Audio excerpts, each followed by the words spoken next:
Welcome to Leo education. நம்ம தொடர்ந்து VAP series அப்படின்னு சொல்லக்கூடிய வேல்யூ ஆடட் மைண்ட் சீரீஸ் பார்த்துட்ருக்கோம். அதில் சீசன் 1 எபிசோட் 13 பார்க்க போகிறோம். அது இதுக்கு முன்னாடி 12 எபிசோட் பார்த்து முடிச்சிருக்கோம். 12 டாபிக் நம்ம யூடியூப் சேனலில் இருக்குது. 11வது எபிசோடு தான் இது. இந்த டாபிக் என்ன நம்ம பார்க்க போகிறோம்னா, சரக்கு மற்றும் சேவை வரிக்கான 2.0, அதாவது ஜிஎஸ்டி 2.0ன்னு சொல்லக்கூடிய அந்த அப்டேட் தான் பார்த்துட்ருக்கோம். அது விஏபி சீரீஸ்னால் என்ன அப்படின்னு சொல்லிட்டு பார்க்கும்போது, இந்து தமிழ் திசையுடைய இயர் புக்கும் சரி, மனோரமா இயர் புக்கும் சரி, அதில் பார்த்தீங்கன்னா இருக்கிற ஆர்டிகல்ஸில் சொல்லக்கூடிய எக்ஸ்ட்ரா பாயிண்ட், நம்முடைய அவுட் சோர்சிங்னு சொல்லக்கூடிய பாயிண்ட்டை நம்ம இதில் பார்த்துட்ருக்கோம். அதாவது நம்ம ஸ்கூல் புக்கில் படிச்சிடலாம். இப்போ ஜிஎஸ்டி பற்றிய தகவல் எல்லாமே ஸ்கூல் புக்கில் இருக்கும். பட் கொஷின்ஸ் எப்படி வருது அப்படின்னு சொல்லிட்டு பார்க்கும்போது, அவுட் சோர்சிங்லேருந்தும் கரண்ட் அஃபேர்ஸ்ன்னு சொல்லக்கூடிய அந்த விஷயத்துலேருந்தும் வருது. அப்போது இந்த 2026 இந்த வருஷம் இயர் புக்கில் இருக்கக்கூடிய விஷயத்தை பார்த்தோன்னா அப்கமிங் எக்ஸாமில் கேட்கறதுக்கான வாய்ப்புகள் இருக்குது. Upcoming group 1, group 2 and group 4 எக்ஸாமில் கேட்கறதுக்கு வாய்ப்புகள் இருக்குது. இப்போ அதில் தான் நம்ம அந்த சீரீஸ் தான் நம்ம பார்த்துட்ருக்கோம். அதில் 13வது டாபிக் தான் அந்த டாபிக். வாங்க நம்ம ஜிஎஸ்டிக்குள்ளே போகலாம். அப்போது அந்த சரக்கு மற்றும் சேவை வரி 2.0 ஏன் 2.0 நம்ம சொல்கிறோம் அப்படின்னு சொல்லிட்டு பார்க்கும்போது, ஆல்ரெடி 2017 சரக்கு மற்றும் சேவை வரி பார்த்தோன்னா இன்ட்ரடியூஸ் பண்ணாங்க. July 1 every year July 1 GST day நம்ம செலிப்ரேட் பண்ணிகிட்டு இருக்கோம். அப்போது இதுதான் 1.0ன்னு சொல்லுவாங்க. 2017 பார்த்தா இன்ட்ரடியூஸ் பண்ண விஷயம் தான் 1.0. அண்ட் தென் பார்த்திங்கன்னா நம்ம இப்போது அதோடைய ரீஃபார்ம்ஸ் தான், சீர்திருத்தத்தை தான் நம்ம பார்க்குறோம். அதான் 2.0. என்ன சீர்திருத்தம் அப்படின்னு சொல்லிட்டு பார்க்கலாம். இது மனோரமா இயர் புக்கில் கொடுக்கக்கூடிய ஒரு ஆர்டிக்கல். இந்த ஆர்டிக்கல்லாம் பார்த்தா ஒரு சாம்பிள் தான் நான் கொடுத்துருக்கேன். அப்போ இதில் என்ன கொடுத்துருக்காங்க அப்படின்னு சொல்லிட்டு நம்ம இதுலேருந்து படித்து கீழே ஒரு பாயிண்ட்டாக நம்ம எளிமையாக நம்ம தெரிஞ்சுக்கிற வரையில் நம்ம கொடுத்துருக்கோம். அதாவது நம்மளுடைய பாரத பிரதமர் அவர்கள் நரேந்திர மோடி அவர்கள் என்ன பண்ணியிருக்காங்க, 79வது சுதந்திர விழாவில் ஒரு அறிவிப்பு ஒன்று வெளியிட்டார். அதுதான் ஜிஎஸ்டி பற்றியான ஒரு அறிவிப்பு. அதுதான் நம்ம சீர்திருத்தங்கள் அப்படின்னு சொல்லிட்டு பார்க்குறோம். 79வது சுதந்திரம் 2025 பார்த்தா நம்ம செலிப்ரேட் பண்ணோம். அந்த 2025 செலிப்ரேட் பண்ண அந்த ஆகஸ்ட் 15 பார்த்தோன்னா நம்ம பிஎம் நரேந்திர மோடி அவர்கள் அறிவித்தாங்க. அந்த அறிவிப்பு என்ன அப்படின்னு சொல்லிட்டு பார்க்கும்போது, ஜிஎஸ்டி வரி அடுக்குகள் பார்த்தோன்னா 4 அடுக்குகள் இருந்தது. அது 2 குறைச்சாங்க. சரிங்களா? அப்போ 2017 இன்ட்ரடியூஸ் பண்ணும்போது, 2017 ஜிஎஸ்டி கொண்டு வரும்போது ஃபஸ்ட்டு 5 அடுக்குகள் காணப்படும். இது 5 பார்த்தா ஒன்று டம்மினே சொல்லலாம். அதாவது 0%ன்னு ஒன்று சேர்த்துருப்பாங்க. ஃபஸ்ட்டு இன்ட்ரடியூஸ் பண்ணும்போது 0% சொல்லிட்டு ஒன்று சேர்த்துருப்பாங்க. அது 5 இருந்திருக்கும். அது 0% காலப்போக்கில் அது 0க்கு வேல்யூ இல்லை இல்லைங்களா? அப்போ பார்த்தா 0 டீக்கிறேன்னு சொல்லிட்டு 4 அடுக்குகள் தான் யூஸ் பண்ணியிருப்பாங்க. அதாவது 0க்கு அப்புறம் பார்த்தோன்னா 5%ன்னு சொல்லிட்டு ஒரு அடுக்கு, அதுக்கப்புறம் 12% அப்படின்னு சொல்லக்கூடிய ஒரு அடுக்கு, அண்ட் தென் 18% அப்படின்னு சொல்லக்கூடிய ஒரு அடுக்கு, அண்ட் தென் பார்த்திங்கன்னா லாஸ்ட்டாக 28% அப்படின்னு சொல்லக்கூடிய ஒரு அடுக்கு. சரிங்களா? 5, 12, 18, 28 கீழே நம்ம கொடுத்துருப்போம். சரிங்களா? இந்த அடுக்குகள் தான் காணப்பட்டது. இது என்ன பண்ணாங்க, 5 மற்றும் 18 அப்படின்னு சொல்லக்கூடிய அந்த வரி அடுக்குகளாக பார்த்தோம்னா 2 குறைச்சிட்டாங்க. அதுதான் நம்ம அறிவிப்பாக பார்க்குறோம். அது மட்டும் இல்லாமல் ஆடம்பர பொருட்கள் மற்றும் சேவைகள், சிகரெட் போன்ற பயன்பாட்டின் நீர்க்க வேண்டிய செய்ய வேண்டிய அவசியம் கொண்ட பொருட்கள், அதாவது சின்ஸ் ப்ராடக்ட்னு சொல்லுவாங்க, பாவ பொருட்கள் அப்படின்னு சொல்லுவாங்க. இந்த பாவ பொருட்கள் அப்படின்னு சொல்லக்கூடிய அந்த விஷயத்துக்கு, சிகரெட்டு, குட்கா போன்ற பொருட்களுக்கு 40% டேக்ஸ் பார்த்தோன்னா இன்ட்ரடியூஸ் பண்ணுறாங்க. புதுசாக இன்ட்ரடியூஸ் பண்ணுறாங்க. இது முன்னாடி 28 தான் ஹையஸ்ட்டாக இருந்தது ஜிஎஸ்டியில். இப்போ என்ன பண்ணுறாங்கன்னா, இந்த மாதிரியான சின் ப்ராடக்ட்ஸுக்கு பார்த்தோன்னா என்ன பண்ணுறாங்க, 40%ன்னு சொல்லிட்டு தனியாக நிர்ணயிக்கிறாங்க. அந்த அது கூட என்ன சேர்க்குறாங்கன்னா, ஆடம்பர பொருட்கள் அப்படின்னு சொல்கிறாங்க. ஒரு சில லக்ஸூரியஸ் கார்ஸ்லாம் பார்த்தோன்னா இப்போ 40% டேக்ஸ் ஆகிருக்கு. சரிங்களா? விலையுயர்ந்த ஒரு ஆடம்பர கார் மகிழ்ந்து பார்த்தோன்னா இப்போ 40% இப்போ தான் டேக்ஸ் ஃபிக்ஸ் பண்ணியிருக்காங்க. அண்ட் தென் பார்த்தீங்கன்னா இதுக்கான ஒரு ஹிஸ்டாரிக்கல் விஷயம் நம்ம கீழே கொடுத்துருக்காங்க, ஆர்டிக்கிளே கொடுத்துருக்காங்க. என்னன்னு சொல்லிட்டு பார்க்கலாம். இந்தியாவில் பார்த்தோன்னா ஜிஎஸ்டி அறிமுகப்படுத்துறதுக்கு முன்னாடி பார்த்தோன்னா வசூலிக்கப்பட்ட வரிகள் சென்ட்ரல் எக்ஸஸ் டியூட்டின்னு சொல்லுவாங்க. அதாவது பார்த்தோன்னா உற்பத்தி வரின்னு சொல்லுவாங்க. அதுக்கப்புறம் சர்வீஸ் டேக்ஸ், சேவை வரி, பல்வேறு விஷயத்துக்காக சேவை வரி வசூலிப்பாங்க. அது மட்டும் இல்லாமல் ஸ்டேட் லெவலில் சேல்ஸ் டேக்ஸ் இருக்கும். நம்ம சேல்ஸ் டேக்ஸ் பார்த்தா இது முன்னாடி கேள்விப்பட்டிருப்போம். இப்போ அதை நீக்கிட்டாங்க. சரிங்களா? அதுதான் ஜிஎஸ்டிக்குள்ளே கொண்டு வந்துட்டாங்க. அப்போ பார்த்தோன்னா சென்ட்ரல் கவர்மெண்ட்டில் நம்மளுடைய எக்ஸஸ் டியூட்டியும் சர்வீஸ் டேக்ஸும் இருக்கும். ஸ்டேட் கவர்மெண்ட்டில் பார்த்தோன்னா சேல்ஸ் டேக்ஸும் என்ன பண்ணாங்க, கலெக்ட் பண்ணிட்டு வந்தாங்க. அண்ட் தென் இதெல்லாம் பார்த்தோன்னா என்ன பண்ணாங்க, இது எல்லாமே ஒன்றா கொண்டு வரணும். இந்த 3 வரியை பார்த்தோன்னா மேக்ஸிமமாக ஒன்றா கொண்டு வரணும்னு சொல்லிட்டு அதில் ஒரே வரி ஒரே ஒரு வரி என்று சொல்லக்கூடிய அந்த கோட்பாட்டின் அடிப்படையில் உருவாக்கப்பட்ட ஒரு விஷயம் தான் வந்து பார்த்தீங்கன்னா ஜிஎஸ்டின்னு சொல்கிறாங்க. சரிங்களா? அப்போது நாடு ஃபுல்லாக வந்து பார்த்தீங்கன்னா ஒரே ஒரு வரி தான் இருக்கணும். ஏன்னா வந்து நம்ம ஜிஎஸ்டியோடைய ஜிஎஸ்டியோடைய மோட்டோ அந்த லோகோலேயே ஒன்று இருக்கும். என்ன இருக்கும் அப்படின்னு சொல்லிட்டு பார்க்கும்போது ஒன் நேஷன், அதாவது ஒன் கண்ட்ரி, ஒன் மார்க்கெட் மற்றும் ஒன் டேக்ஸ் அப்படின்ற மாதிரி இருக்கும். ஒரே நாடு, ஒரே சந்தை மற்றும் ஒரே வரி அப்படின்ற மாதிரி ஒரு வாசகம் இடம்பெற்றிருக்கும் ஜிஎஸ்டியில். அப்போ நாடு முழுவதுக்கான வரி என்பது சேம் டேக்ஸ் அப்படின்ற மாதிரி மாநிலத்துக்கு இடையே வந்து பார்த்தோன்னா ஒவ்வொரு மாநிலத்திற்கும் வரிகள் மாறுபடுவது இதுக்கு முன்னாடி காணப்பட்டது. இப்போ அது கிடையாது. எல்லா மறைமுக வரியும் ஜிஎஸ்டிக்குள்ளே வந்துச்சு. அதுதான் ஒரே வரின்னு சொல்கிறாங்க. அண்ட் தென் புரட்சிகரமான ஜிஎஸ்டியில் ஏற்பட்ட மாற்றம் அப்படின்னு நம்ம சொல்கிறோம் பார்க்குறோம். ஜிஎஸ்டியில் என்னென்ன மாற்றங்களை கொண்டு வந்தான்னு சொல்லிட்டு பார்க்கலாம். புரட்சிகரமான சீர்திருத்தமான ஜிஎஸ்டி 2.0 என்னும் சொல்லக்கூடிய இந்த வரி அறிவிக்கைகள் வந்து பார்த்தோன்னா எப்போ வெளியிட்டாங்கன்னா நோட்டிஃபிகேஷன் நம்பர் 9/2025 2025 வெளியிட்டாங்க. சிடிஆர் நம்பர் வந்து கொடுத்துருக்காங்க 17/2025. அந்த டேட் எப்போன்னு பார்த்தோன்னா 17/9/2025. அதாவது என்ன சொல்கிறாங்க அப்படின்னு சொல்லிட்டு பார்க்கும்போது இந்த நோட்டிஃபிகேஷன் நம்பர்லாம் நம்மளுக்கு எக்ஸாம் பாயிண்ட் அளவுக்கு தேவையில்லை. ஏன்னா நம்மளுக்கு முக்கியமாக டேட் மட்டும் பார்த்துச்சிங்க வெரி வெரி இம்பார்ட்டன்ட். ஏன்னா ஜிஎஸ்டி அறிவிக்கை நம்மளுடைய பிரதமர் மோடி அவர்கள் 79 சுதந்திரம் ஆகஸ்ட் 15 என்னதான் வெளியிட்டாலும் ஜிஎஸ்டி பற்றியான அறிவிக்கைகள் மக்களுக்கு ஒரு பரிசு காத்திருக்குன்னு சொன்னாலுமே அஃபிஷியலாக வந்து பார்த்தீங்கன்னா நம்மளோட ஜிஎஸ்டி 2.0 ஜிஎஸ்டி ரீஃபார்ம்ஸ் எப்போ வந்து நோட்டிஃபை பண்ணாங்க, எப்போ வந்து பார்த்தீங்கன்னா அஃபிஷியலாக கவர்மெண்ட்டில் ஜிஓ பாஸ் பண்ணாங்க அப்படின்னு பார்த்தீங்கன்னா செப்டம்பர் மாதம் 17 தான் வந்து பார்த்தீங்கன்னா பாஸ் பண்ணாங்க. செப்டம்பர் 17 என்பது யாருடைய பிறந்தநாள் என்பது கண்டிப்பாக உங்களுக்கு தெரியும். அப்போது அந்த டேட்டில் தான் வந்து பார்த்தீங்கன்னா என்ன பண்ணாங்க, இது வந்து பார்த்தீங்கன்னா இந்த நோட்டிஃபிகேஷன் வந்து பார்த்தா ரிலீஸ் பண்ணாங்க. அப்போ ராபோச்சிடும் செப்டம்பர் 17 வந்து பார்த்தா நோட்டிஃபிகேஷன் ரிலீஸ் பண்ணாங்க. ஓகேங்களா? ரைட். ஓகே. அது எப்போ நடைமுறைக்கு வந்தால் செப்டம்பர் 22 நடைமுறைக்கு வந்தது. சரிங்களா? அப்போது எப்போ நோட்டிஃபிகேஷன் ரிலீஸ் பண்ணாங்க செப்டம்பர் 17.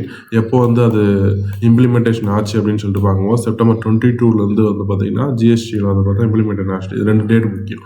சரிங்களா? இப்போ என்ன சொல்ல வராங்க அப்படின்னு பார்த்தீங்கன்னா ஆல்ரெடி 4 ஸ்லாப் நம்மகிட்ட இருக்குது.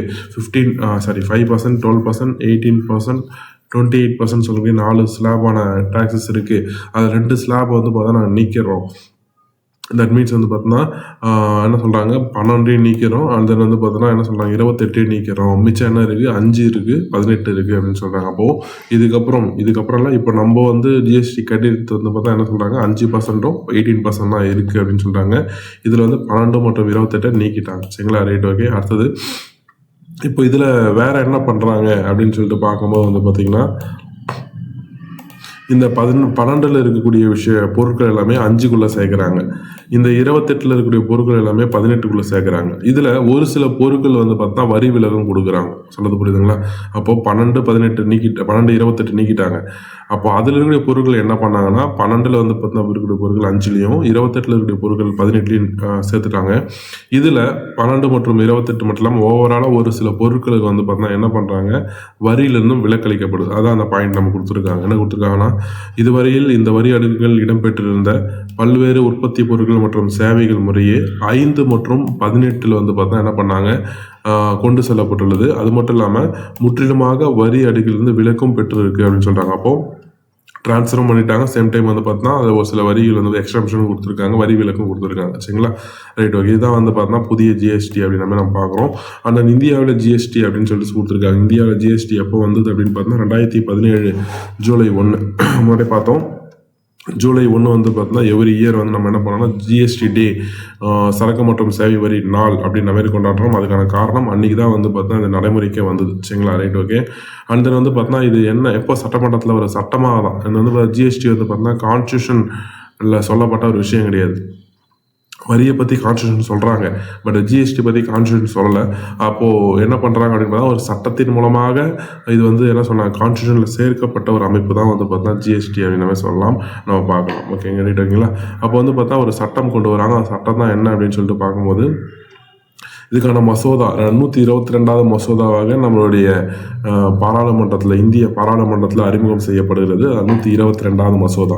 இந்த மசோதா எப்போ அறிமுகப்படுத்துகிறாங்கன்னா ஆகஸ்ட் மாதம் 3ஆம் தேதி 2016 17 நடைமுறைக்கு வந்துன்னு சொல்லிட்டு பார்த்தோம். ஆனால் 16 ஆகஸ்ட் 3 வந்து என்ன பண்ணுறாங்கன்னு பார்த்தா ராஜ்யசபாவில் நிறைவேற்றிட்டாங்க.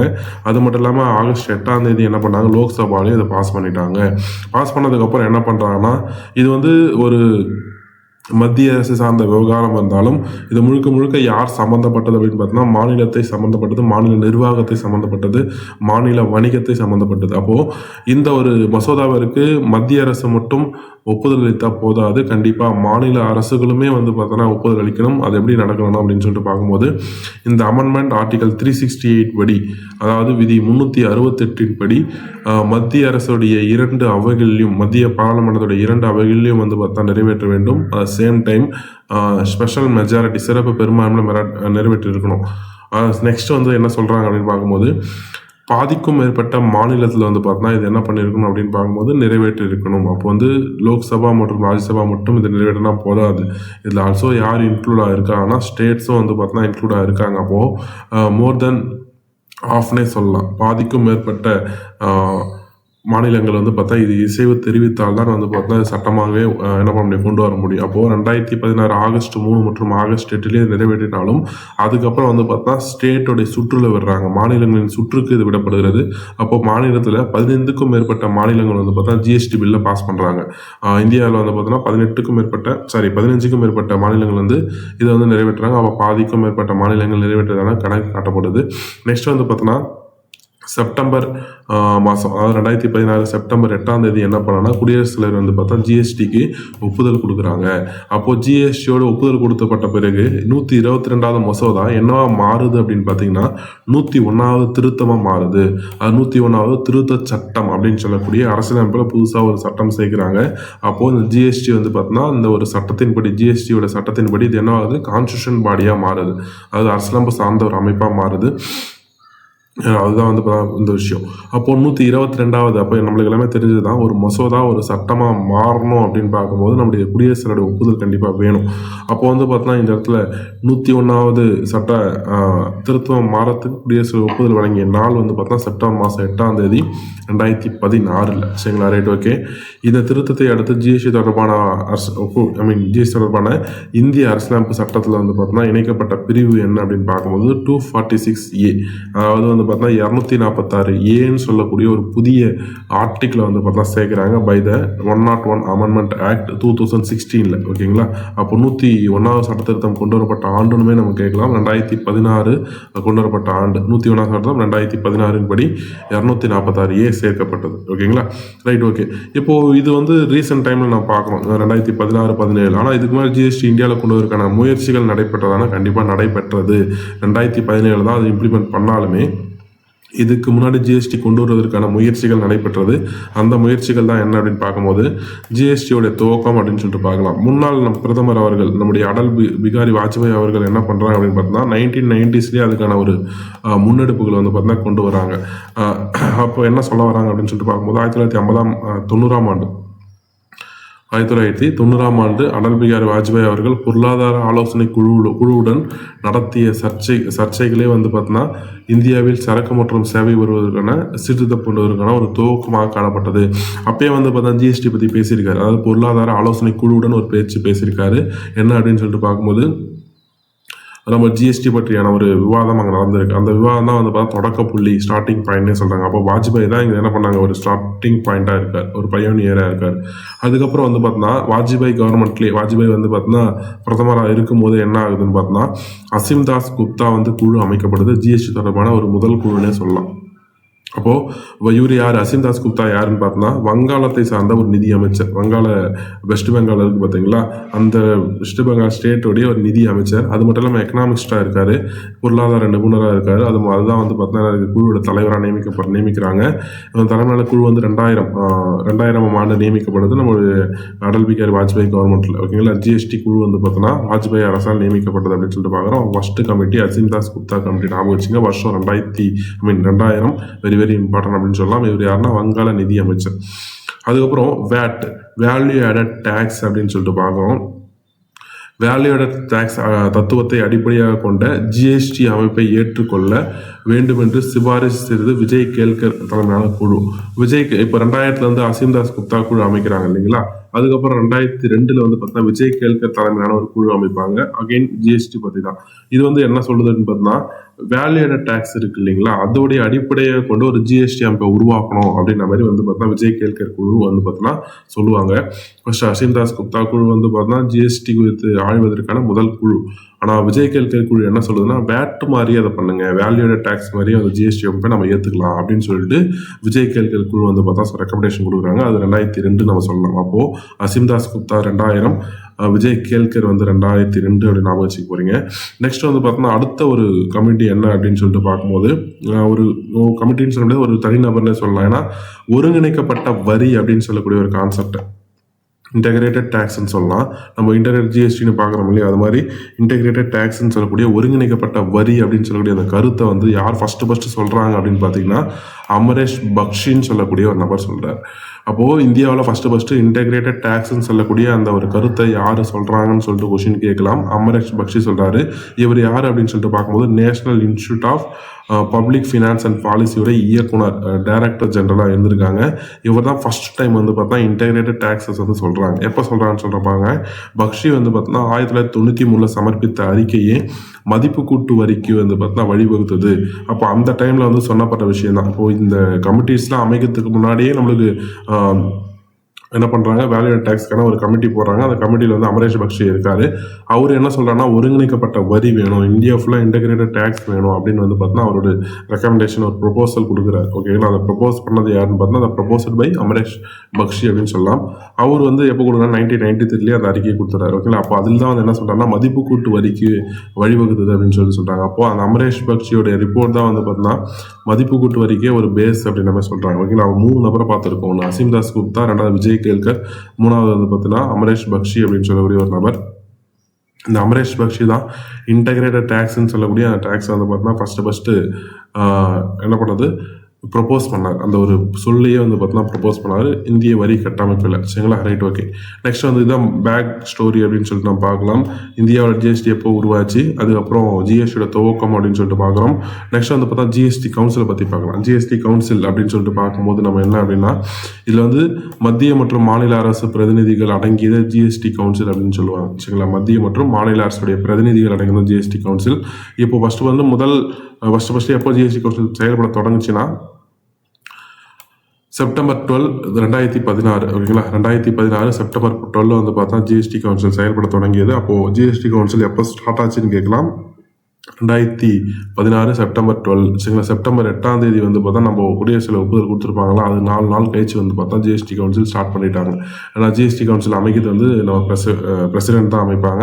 இது வந்து பிரசிடென்ட்டாக யார் இருப்பார், ஜிஎஸ்டி கவுன்சிலோடைய தலைவராக யார் இருப்பார் அப்படின்னு பார்த்தோன்னா மத்திய நிதியமைச்சர் இருப்பாங்க. சரிங்களா, தட் மீன்ஸ் வந்து பார்த்தோன்னா கவுன்சில் வந்து ஜிஎஸ்டி கவுன்சில் வந்து நம்முடைய செப்டம்பர் 12 செயல்பட தொடங்குச்சு இல்லைங்களா. செயல்பட தொடங்கும் போது அவருடைய தலைவர் யார் இருப்பாங்க, மத்திய நிதியமைச்சர் தான் வந்து பார்த்தீங்கன்னா இருந்தாங்க. அது மட்டும் இல்லாமல் நிதியமைச்சர் மட்டும் இல்லாமல் பிற தலைவர்கள் இருப்பாங்க. என்ன இருப்பாங்கன்னா மத்திய துணை நிதியமைச்சர் அதில் இருப்பாங்க, மாநில வருவாய் மற்றும் வரித்துறை சார்ந்த அமைச்சர்கள் அதில் இருப்பாங்க. அது மட்டும் இல்லாமல் சப்போஸ் மாநில நிதி மற்றும் வரித்துறை இல்லை வருவாய்த்துறை இந்த துறையை சார்ந்த அமைச்சர்கள் வரல அப்படின்னு சொல்லிட்டு பார்க்கும்போது அவங்களால் நியமிக்கப்பட்ட அல்லது அவங்களுக்கு பதிலாக மாநிலத்தால் நியமிக்கப்படும் ஒரு நபர் வந்து பார்த்தீங்கன்னா என்ன பண்ணுவாங்க, இங்கே வந்து கலந்துப்பாங்க. கவுன்சில் வந்து பார்த்தீங்கன்னா ஜிஎஸ்டி கவுன்சிலில் கலந்துப்பாங்க. அப்போது ஜிஎஸ்டி கவுன்சில் என்னென்னு பார்த்தா மத்திய மற்றும் மாநில அரசுடைய பிரதிநிதிகளை கொண்டது தான். எப்போ ஃபஸ்ட்டு செயல்பட தொடங்குது, செப்டம்பர் 12, 2016 அப்படின்னு நம்ம சொல்லலாம். அந்த வந்து பார்த்தா நிதியமைச்சர் தான் அவருடைய தலைவராக இருப்பார். சரிங்களா, ஜிஎஸ்டி கவுன்சில் தலைவராக இருப்பார்.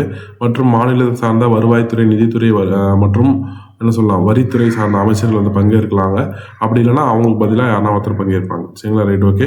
அந்த ஜிஎஸ்டி கூட்டம் தனது முதல் கூட்டத்தை நடைபெற்ற 2016 செப்டம்பர் மாதம் 22 தான் வந்து பார்த்தீங்கன்னா முதல் கூட்டம் நடைபெற்றதுன்னு சொல்லலாம். இங்கே வந்து செயல்பட தொடங்கிய நாள், ஜிஎஸ்டி கான்ஸ்டியூட் பண்ணது, ஜிஎஸ்டி கவுன்சில் வந்து பார்த்தா உருவாக்கிய நாள் வந்து செப்டம்பர் 12. அவருடைய ஃபஸ்ட்டு மீட்டிங் எப்போ நடக்குதுன்னா 22 ஒரு 10 நாள் கழிச்சு ஃபஸ்ட்டு மீட்டிங் நடக்குது. அது முதல் 56வது கூட்டம் நடைபெற்ற 3/9/2025 வரை அனைத்து கூட்டங்களிலும் எடுக்கப்பட்ட அனைத்து முடிவுகளும் வாக்கெடுப்பு ஏதுமின்றி ஒருமித்த கருத்தின் அடிப்படையில் நடைபெற்றது. இது ரொம்ப ரொம்ப முக்கியம். என்ன அப்படின்னு பார்த்தீங்கன்னா, இந்த 56வது கூட்டத்தில் நமக்கு தேவையில்லை கொஸ்டின்ஸ் கேட்க மாட்டான். அதில் என்ன அப்படின்னு சொல்லும்போது ஃபஸ்ட்டு மீட்டிங் முக்கியம் சரிங்களா. ஜிஎஸ்டி கவுன்சிலுடைய முதல் மீட்டிங் எப்போ நடைபெறும் ஞாபகம் வச்சுங்க, 2016 செப்டம்பர் மாதம் 22. இதில் என்ன நம்மளுக்கு இன்டெரக்டாக சொல்ல வராங்கன்னா, எல்லா கூட்டங்கள்லையும் ஏதோ ஒரு முடிவு எடுக்கிறாங்க, அந்த முடிவுக்கு ஓட்டிங் போட மாட்டாங்க. தட் மீன்ஸ் வந்து பார்த்தோன்னா ஓட்டிங் வந்து நடைபெறும் பாராளுமன்றத்தில் நடக்கிற மாதிரி வந்து பார்த்தோன்னா ஓட்டிங் வச்சு அதை பாஸ் பண்ண மாட்டாங்க ஓகேங்களா. அப்போ என்ன பண்ணுறாங்கன்னா ஒருமித்த கருத்து, அப்போ வந்து பார்த்தா ஒரு முடிவு எடுக்கிறாங்கன்னா எல்லாருமே வந்து பார்த்தா ஒரே மாதிரியான கருத்து தான் வந்து பார்த்தா தெரிவிப்பாங்க. அதுதான் வெரி வெரி இம்பார்ட்டன்ட். இதுதான் என்ன சொல்லுது அப்படின்னு பார்த்தா இந்திய தேசத்தின் கூட்டாட்சி தத்துவத்தின் சாதனையாகவும் இது வெற்றியாகவும் காணப்படுது அப்படின்ற மாதிரி சொல்கிறாங்க சரிங்களா. அப்போது நம்ம ஓட்டிங் வச்சுட்டு அதை வந்து அந்த அந்த முடிவு வந்து பார்த்தா செல்லாமல் போகிறது இல்லை வந்து பார்த்தா நிறைவேற்றாமல் போகிறது போன்ற விஷயங்கள் வந்து பார்த்திங்கன்னா இங்கே நடக்காது. எல்லாமே வந்து பார்த்தா ஒருமித்த கருத்தோடு எடுக்கிற முடிவு தான் ஜிஎஸ்டி கவுன்சிலோட முக்கியமான நோக்கம் அப்படின்ற மாதிரி சொல்கிறாங்க. இதுவரையும் அப்படிதான் நடந்திருக்குன்னு சொல்கிறாங்க. இதுதான் கூட்டாட்சி தத்துவ சாதனை மற்றும் வெற்றியாகவும் சொல்லப்படுது சரிங்களா. இதுதான் வந்து பார்த்தா நம்ம மேலே இங்கே கொடுத்துருப்பாங்க, இதை நம்ம கீழே கொடுத்துருக்கோம் சரிங்களா. Right okay. அடுத்தது ஜிஎஸ்டி கோடை பற்றி பார்க்கலாம். ஜிஎஸ்டி கோடு நம்ம ஜிஎஸ்டி டேக்ஸ் வந்து பார்த்தோன்னா அப்ளை பண்ணுறோம். தனிநபர் வணிகம் பெறாங்க, பிஸ்னஸ் பண்ணுறாங்க அப்படின்னு சொல்லிட்டு அவங்க என்ன பண்ணால் ஜிஎஸ்டி அப்ளை பண்ணுவாங்க. நானும் வந்து வரி கட்டுறோம் அப்படின்ற மாதிரி. அப்போ அந்த ஜிஎஸ்டிக்கு அப்ளை பண்ணுறாங்க அப்படின்னு சொல்லிட்டு பார்க்கும்போது அவங்களுக்கு வந்து 15 டிஜிட் நம்பர் தருவாங்க. 15 இலக்க நம்பர். நம்மளுக்கு ஆதார் கார்டில் 12 இலக்க நம்பர் இருக்கிற மாதிரி ஜிஎஸ்டிக்கு 15 இலக்க நம்பர் இருக்குது. அப்போ அதை தருவாங்க. அதுதான் ஜிஎஸ்டி கோடு அப்படின்ற மாதிரி சொல்கிறோம். அதை நம்ம பார்க்கலாம். ஜிஎஸ்டியின் முத்திரை சொல் நான் ஃபஸ்ட்டே இந்த விஷயம் சொல்லியிருப்பேன். One nation one tax one market அப்படின்ற மாதிரி, ஒரே நாடு ஒரே சந்தை மற்றும் ஒரே வரி அப்படின்ற மாதிரி சொல்லியிருப்பாங்க. அதுதான் வந்து பார்த்தோன்னா என்னது ஜிஎஸ்டியோடைய ஒரு முத்திரை சொல் அப்படின்ற மாதிரி இருக்குது. நான் வச்சுங்க ஒரே நாடு ஒரே மார்க்கெட் ஒரே டேக்ஸ் சரிங்களா. அந்த ஜிஎஸ்டி மசோதாவை வந்து பார்த்தோன்னா நிறைவேற்றிய முதல் மாநிலம் அப்படின்னு சொல்லிட்டு பார்க்கும்போது அஸ்ஸாம் தான் வந்து பார்த்தோன்னா நிறைவேற்றுச்சு. ஆகஸ்ட் மாதம் 12ஆம் தேதி 2016 வந்து பார்த்தோன்னா நிறைவேற்றுச்சு சரிங்களா.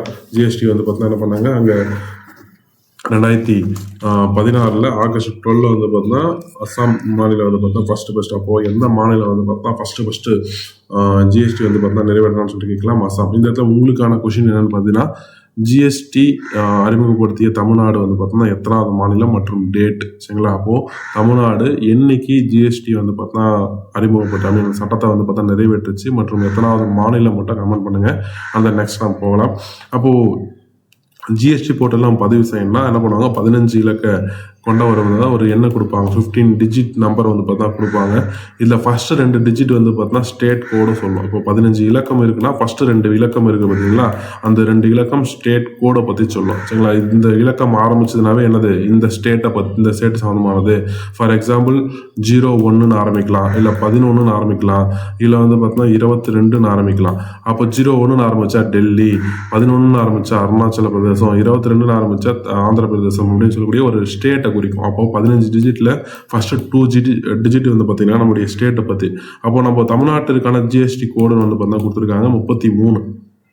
இப்போ இந்த 15 இலக்கத்தில் 33ன்னு ஆரம்பிக்கக்கூடிய எல்லா ஜிஎஸ்டி கோடுமே எந்த மாநிலத்தை சார்ந்தது அப்படின்னு சொல்லிட்டு பார்க்கும்போது தமிழ்நாட்டை சார்ந்தது அப்படின்னு நம்ம சொல்லலாம் ஓகேங்களா. அப்போ தமிழ்நாட்டை சார்ந்த ஏதோ ஒரு பிஸ்னஸ் மேன் வந்து பார்த்தா ஜிஎஸ்டி கோடு வாங்குறாருன்னா அவருக்கு வந்து ஸ்டார்டிங்கில் 2 நம்பர் என்னவாக இருக்கும், ஜிஎஸ்டியாக இருக்கும். நீங்கள் கூட ஏன்னா சூப்பர் மார்க்கெட்டோ வந்து பார்த்தோன்னா இல்லைன்னா சொல்லலாம் ஒரு ஹோட்டலுக்கோ போனீங்கன்னா அங்கே ஜிஎஸ்டி அப்படின்னு சொல்லக்கூடிய ஒரு ஜிஎஸ்டி கோடுன்னு சொல்லக்கூடிய நம்பர் இருக்கும். உங்கள் டேக்ஸ் ப்ரொபோஷன் கொடுக்குற இடத்துல வந்து பார்த்தா ஜிஎஸ்டின்னு ஒன்று இருக்கும். அங்கே நீங்கள் நல்லா ஆய்ந்து பார்த்தீங்கன்னா நல்லா உத்து பார்த்தீங்கன்னா நீங்கள் என்ன இருக்கும் அப்படின்னு சொல்லிட்டு பார்க்கும்போது 33 ஒரு நம்பர் இருக்கும். 33 வேறு எதுவும் கிடையாது, தமிழ்நாட்டை குறிக்கக்கூடிய ஒரு சொல்லதாக இருக்கும் சரிங்களா. Right okay. அந்த நடு இரவு கூட்டம்னு சொல்லிட்டு ஒரு டாபிக் கொடுத்துருக்காங்க. ஏன்னா நடு இரவு கூட்டம்னா ஒன்றுமே இல்லை, ஜிஎஸ்டி இம்ப்ளிமெண்ட் பண்ணதுக்கு முன்னாடி ஒரு மிட் நைட் மீட்டிங் ஒன்று போட்டாங்க, பாராளுமன்ற ஜாயின்ட் சிட்டிங் ஒன்று போட்டாங்க. அதை பற்றி கொடுத்துருக்காங்க பார்க்கலாம். ஜிஎஸ்டி என்னைக்கு வந்தது, ஜூலை 1 வந்தது இல்லைங்களா. அப்போ இந்த இடத்துல வந்து பார்த்தோன்னா அதுக்கு முந்தின நாள் சரக்கு மற்றும் சேவை வரி நடைமுறைப்படுத்துவதற்காக நாடெங்கும் 2017 ஜூலை 1ஆம் தேதி அதிகாலை நடைமுறையில் வந்தது சரிங்களா. நடைமுறைப்படுத்துவதற்காக ஜூலை 1 வந்து பார்த்தோன்னா 2017 வந்து நடைமுறைக்கு வந்தது. ஆனால் அதுக்கு முன்னாடி வந்ததன் முன்னோடியாக வந்து பார்த்தோன்னா என்ன பண்ணுறாங்க, 2017 ஜூன் மாதம் 30ஆம் தேதி நடு இரவில் அசாதாரணமான பாராளுமன்றம் கூட்டம் நடைபெற்றது. அப்போது ஜூன் 30 வந்து பார்த்தோன்னா ஒரு மிட் நைட் மீட்டிங் வந்து பார்த்தா போட்டிருக்காங்க. நான் என்ன பண்ணலாம் அப்படின்ற மாதிரி சரி ஓகேங்களா. அப்போ அந்த பாராளுமன்ற மைய மண்டபத்தில் நடைபெற்ற இந்த கூட்டத்தில் வந்து பார்த்தோன்னா மாநில முதல்வர்கள் கலந்துனாங்க, நிதி அமைச்சர்கள் கலந்துனாங்க, சிறப்பு அழைப்பாளர்கள் கலந்துனாங்க. இதில் வந்து 2 பேர் வந்து நிராகரிச்சிருப்பாங்க. காங்கிரஸ் கலந்துருக்க மாட்டாங்க, திரிணாமுல் காங்கிரஸ் பார்த்தா கலந்துருக்க மாட்டாங்க. மற்ற எல்லாருமே என்ன பண்ணிருப்பாங்க, கலந்துருப்பாங்க சரிங்களா. அப்போது ஆளுங்கட்சியாக இருக்கக்கூடிய பல்வேறு முதலமைச்சர் பல்வேறு மாநில முதலமைச்சர்கள் வந்து பார்த்தா அதை கலந்துருப்பாங்க. அந்த வந்து பார்த்தா யார் கலந்துக்கல, காங்கிரஸ் கட்சியை சார்ந்தவர்களும் திரிணாமுல் காங்கிரஸ் கட்சி சார்ந்தவர்களும் இதில் கலந்து கொள்ளவில்லை. Right okay. ஜிஎஸ்டி சீர்திருத்தத்தால் விலை குறையும் பொருட்கள் அப்படின்னு சொல்லிட்டு பார்க்கலாம். இப்போ இதுக்கு முன்னாடி பார்த்தது எல்லாமே வந்து பார்த்தீங்கன்னா நம்முடைய ஒரு ஹிஸ்டாரிக்கலாக விஷயம் முக்கியமான பாயிண்ட்டும் பார்த்துருக்கோம். இப்போ சீர்திருத்தம் அப்படின்னு சொல்லிட்டு முன்னாடி பார்த்தோம் இல்லைங்களா, இங்கே மேற்கொண்டு இந்த நாலு சிலாபை 2 சிலாபாக மாற்றின விஷயம் அது எல்லாமே வந்து பார்த்தீங்கன்னா இங்கே என்ன இருக்குன்னா கொடுத்துருக்காங்க, டீட்டெயிலாக கொடுத்துருக்காங்க. என்னென்ன பொருளுக்கு வந்து கம்மியாக இருக்குன்னு சொல்லிட்டு கொடுத்துருக்காங்க. ரெடிமேட் பரோட்டா, ரெடிமேட் சப்பாத்திலாம் விற்கிறாங்க இல்லையா, அவங்களுக்கு வந்து ஜிஎஸ்டிலேருந்து விலக்கு அளிக்கப்பட்டிருக்காங்க. அப்போது ரெடிமேடாக வந்து சூப்பர் மார்க்கெட்டில் இருக்கக்கூடிய அந்த பரோட்டாவும் சப்பாத்திக்கும் வந்து ஜிஎஸ்டி கிடையாது அப்படின்னு சொல்லியிருக்காங்க. அதே போல் வந்து பார்த்திங்கன்னா பென்சிலு, ரப்பரு, மேப்பு சரிங்களா, நம்முடைய இந்தியா மேப்போ இல்லை தமிழ்நாடு மேப்போ இல்லை ஜாகிரபிக்கல் மேப்போ எது வாங்கினாலும் அது மீதான வரிகள் முற்றிலும் நீக்கப்பட்டது அப்படின்னு சொல்கிறாங்க. அண்ட் தென் சாக்லேட்டாக இருந்தாலும் சரி, ரெடிமேட் பாஸ்தான்னு சொல்லக்கூடிய அதுவும் சரி, நூடுல்ஸ் ஆகியவை வந்து 5% வரி எடுக்க கொண்டு வரப்பட்டது சரிங்களா. அப்போது சாக்லேட்டு, ரெடிமேட் பாஸ்தா, நூடுல்ஸ் எங்கே இருக்குது 5% இருக்குது. நெய், வெண்ணெய் மீதான வரி வந்து பார்த்தீங்கன்னா குறைக்கப்பட்டுள்ளதால் விலை குறையும் அப்படின்னு சொல்கிறாங்க. உலர் பழங்கள், ட்ரை ஃப்ரூட்ஸும் சரி, நொறுக்கு தீனி மீதான வரி வந்து பார்த்தோம்னா 5% வரி குறைக்கப்பட்டு இருக்கு. அது மட்டும் நெக்ஸ்ட் வந்து ஏசி, ஃப்ரிட்ஜு, வாஷிங் மிஷின் மற்றும் 32 அங்குலத்துக்கு மேல் இருக்கக்கூடிய டிவிகள் 32 இன்ச்சுன்னு சொல்லுவோம் இல்லையா, அந்த டிவிகளுடைய அந்த விஷயம். அதுக்கப்புறம் பாத்திரம் கழுவும் இயந்திரம் ஆகியவற்றின் மீதான வரி 28%லேருந்து 18% வரியாக மாற்றப்பட்டது. அப்போ 32 இன்ச்சுக்கு மேலே நீங்கள் டிவி வாங்கினா இதுக்கு மாதிரி 28% வந்து ஜிஎஸ்டி போட்டிருப்பாங்க. இப்போ வந்து பார்த்தா என்ன பண்ணாங்க, 18% ஜிஎஸ்டி அது சொல்லியிருக்காங்க சரிங்களா. Right, okay. அண்ட் தென் ஆடம்பர கார்களை தவிர 1200 சிசிக்கும் குறைவாக உள்ள கார்கள் மீதான வரி 28%லேருந்து 18% குறைச்சிருக்காங்க. நம்ம ஃபஸ்ட்டே பார்த்துறோம், ஆடம்பர கார்களுக்கு வந்து பார்த்தா 40% அப்படின்னு சொல்கிறாங்க. அப்போ அது தவிர்த்து மற்ற எல்லாத்துக்குமே வந்து என்ன வசதினா 18% டேக்ஸாக வந்து பார்த்தா வச்சுருக்கோம். அப்போ காரோட விலையும் குறையும். அண்ட் தென் 350 உட்பட்ட சிசிக்கு, அதாவது பிலோ 350 சிசின்னு சொல்லலாம் சரிங்களா. பிலோ 350 சிசிக்கு உட்பட்ட இருசக்கர வாகனம், ஒரு சில ராயல் என்ஃபீல்டுலாம் இருக்கும். இப்போது ஒரு சில பிரைவேட் இந்த டியூக் போன்ற வண்டிகள்லாம் வந்து பார்த்தோன்னா அதில் இருக்குது பார்த்தீங்களா. இதில் 350 சிசி வந்து பார்த்தோன்னா மேக்ஸிமம் போச்சுன்னா அதுக்கு மேலே போனால் சரி, அதுக்கு மேலே போனால் வரிகள் இருக்குது, அது ஆடம்பரத்தில் போய் சேர்ந்துடும். பட் அதுக்கு கீழே 350 சிசிக்கு கீழே இருக்கக்கூடிய மீதான வரிகள் வந்து 28% வந்து என்ன பண்ணியிருக்காங்க, 18% தான் சேர்த்துருக்காங்க. அந்த வந்து பார்த்திங்கன்னா நம்ம என்ன சொல்லலாம், மருத்துவ உபகரணங்கள், தெர்மாமீட்டர், நோய் கண்டறியும் கருவிகள், இரத்த சர்க்கரை அறியும் கருவிகள் மற்றும் சில மருந்துகள், மாத்திரைகள் ஆகியவற்றின் விலையும் குறையும் அப்படின்னு சொல்கிறாங்க. மூக்கு கண்ணாடி, லென்ஸ் மீதான வரி 12லேருந்து என்ன பண்ணாங்க 5% கம்மி பண்ணியிருக்காங்க. மூக்கு கண்ணாடி அந்த மாதிரி லென்ஸுக்கு போன்ற அந்த பொருட்களுக்கு வந்து பார்த்தா 5% கம்மி பண்ணியிருக்குன்னு சொல்கிறாங்க. அப்புறம் சோப்பு, டூத் பேஸ்ட்டு, ஷாம்பு போன்ற பானை, குக்கரு, தட்டு, கரண்டி, அடுப்பு, கண்ணாடி, கத்தி, மேசை கரண்டி போன்ற எல்லா விஷயங்களும் வந்து பார்த்தா வரி குறைக்கப்பட்டிருக்குன்னு சொல்கிறாங்க. எவ்வளோன்னு சொல்ல பட் வரி குறைக்கப்பட்டிருக்குன்னு சொல்கிறாங்க. சைக்கிள் வந்து பார்த்தா 12லேருந்து 5% குறைச்சிருக்காங்க. நம்முடைய பைசைக்கிளுக்கு வந்து பார்த்தோன்னா 5% ஜிஎஸ்டியாக இருக்குது. சிமெண்ட் மீதான வரியும் குறைக்கப்பட்டிருக்குன்னு சொல்கிறாங்க. அதுக்கப்புறம் ஒரு ஸ்லாப் நம்ம பார்த்தோம் இல்லையா, அது என்ன பண்ணியிருக்காங்க 18லேருந்து 5, 12லேருந்து 5, 28லேருந்து என்ன பண்ணியிருக்கோம் நம்ம 18 அப்படின்னு சொல்லிட்டு பார்த்தா ஸ்லாப் வந்து பார்த்தா ஒரு டேபிள் காலமே நம்மளுக்கு கொடுத்துருக்காங்க. பார்க்கலாம் வரி விகித குறைப்பு என்னென்ன பொருட்கள் அப்படின்னு சொல்லிட்டு நம்ம பார்க்கலாம். வரி விகித குறைப்பு மற்றும் பொருட்கள் இந்த மாதிரி வரி விகித குறைப்பு மற்றும் பொருட்கள் அப்படின்ற மாதிரி. அப்போ 12%லேருந்து 5% குறைக்கப்பட்ட பொருட்கள் வந்து பார்த்தீங்கன்னா விவசாய கருவிகள், உலர் பழங்கள் மற்றும் பாதாம், பிஸ்தா, முந்திரி போன்ற மேலும் சில பொருட்கள் வந்து பார்த்தீங்கன்னா 5%, 12லேருந்து 5 ட்ரான்ஸ்ஃபர் பண்ணியிருக்காங்க. அதுக்கப்புறம் 18லேருந்து 5 என்ன ட்ரான்ஸ்ஃபர் பண்ணியிருக்காங்க அப்படின்னு சொல்லிட்டு பார்க்கும்போது 18லேருந்து 5 என்ன ட்ரான்ஸ்ஃபர் பண்ணியிருக்காங்க அப்படின்னு சொல்லிட்டு பார்க்கணும்னா செயற்கை தேன் சரிங்களா. ஆர்டிஃபிஷியல் வந்து பார்த்தீங்கன்னா அந்த தேன் சொல்லுவாங்க இல்லையா அது. அந்த வந்து பார்த்திங்கன்னா தாவரம் சார்ந்த பால் பானங்கள் சரிங்களா. தாவரம் சார்ந்த பால் பானங்கள் வந்து பார்த்தீங்கன்னா மில்க் ஷேக் வந்து பார்த்தீங்கன்னா என்ன பண்ணியிருக்காங்க 18லேருந்து 5% கம்மி பண்ணியிருக்காங்க. AC, TV, monitor, computer monitor, dishwasher, motor வாகனங்கள் மற்றும் சிமெண்ட் வந்து பார்த்தா என்ன பண்ணியிருக்காங்கன்னா 28லேருந்து 18 கம்மி பண்ணியிருக்காங்க சரிங்களா.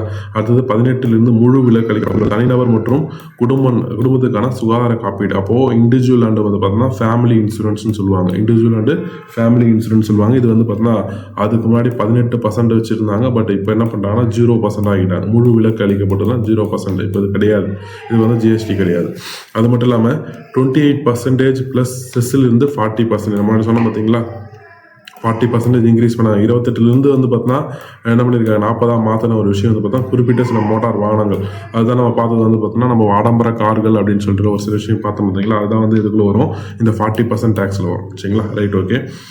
அந்த 3 வகையான ஜிஎஸ்டிகள் அப்படின்னு கொடுத்துருக்காங்க. இது ஆல்ரெடி நம்ம 10th புக்லேயும் சரி 7th புக்லேயும் இது இருக்கும். சரிங்களா, அதுதான் நம்ம கொடுத்துருக்காங்க. ஒன்றுமே இல்லை. CGST, SGST, IGST. சரிங்களா, யூனியன் பிரதேசமாக தான் யூடிஜிஎஸ்டின்னு வரும். சரிங்களா, ரைட், ஓகே. 3 வகை ஜிஎஸ்டிகள் நம்ம பார்க்குறோம். மத்திய அரசு ஒருங்கிணைந்த மற்றும் சரக்கு சேவை வரி சட்டம் 2017, அதாவது integrated goods and service tax, integrated GST tax, அதோடைய சட்டம் மத்திய அரசு தான் கொண்டு வந்தது. நெக்ஸ்ட் வந்து பார்த்தோம்னா சென்ட்ரல் ஜிஎஸ்டி. அப்போது மத்திய அரசு 2 வகையான சட்டங்களை கொண்டு வருது. ஒன்று சென்ட்ரல் ஜிஎஸ்டி சிஜிஎஸ்டி மற்றும் ஐஜிஎஸ்டின்னு சொல்லக்கூடிய இன்டெகிரேட்டட் ஜிஎஸ்டி. ஏன்னா இன்டெகிரேட்டட் ஜிஎஸ்டி வந்து பார்த்தா என்ன பண்ணால் 2 மாநிலத்துக்கும் இடைப்பட்ட வர்த்தகத்தை குறிக்கும்.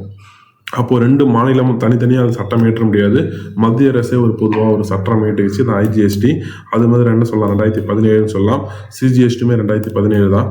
அந்த மாநில அரசு கொண்டு வந்த சட்டம் வந்து பார்த்தா எஸ்ஜிஎஸ்டின்னு சொல்லலாம், state goods and service tax. State GST act வந்து பார்த்தோன்னா 2017 சொல்லலாம்.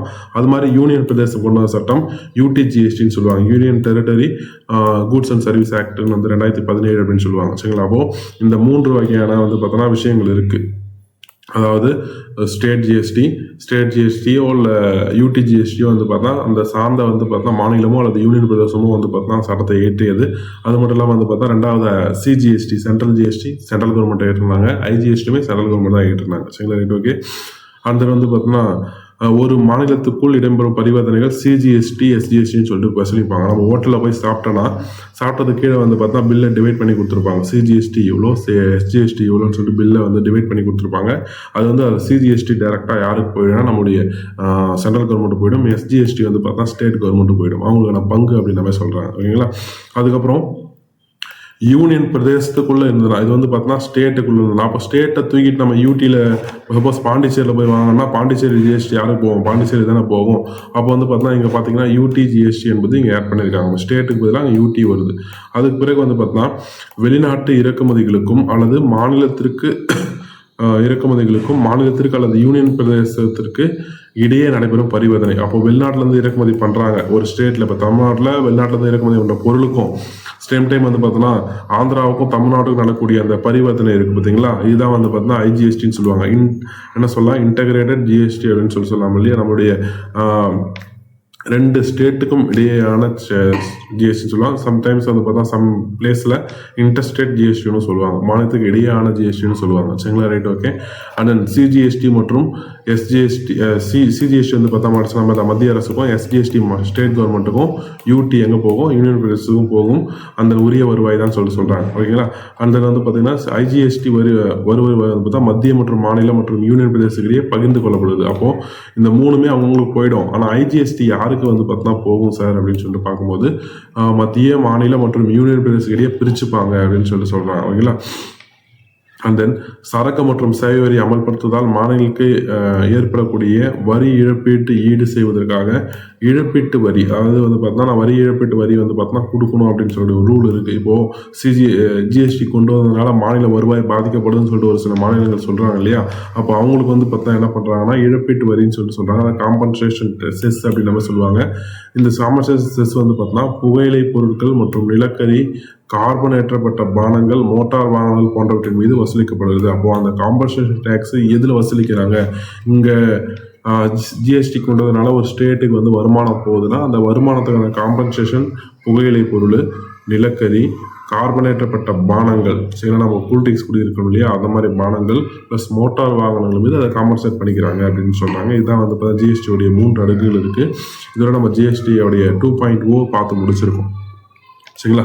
அப்போ எபிசோட் 13 வந்து பார்த்தா நம்ம ஜிஎஸ்டியோடைய 2.0 அப்படின்னு சொல்லக்கூடிய அந்த விஷயத்தை நம்ம பார்த்து முடிச்சிருக்கோம். அடுத்த எபிசோடில் வந்து பார்த்தா நம்ம என்ன பண்ணலாம், அடுத்த ஒரு டாபிக் நம்ம பார்க்கலாம். நன்றி, வணக்கம்.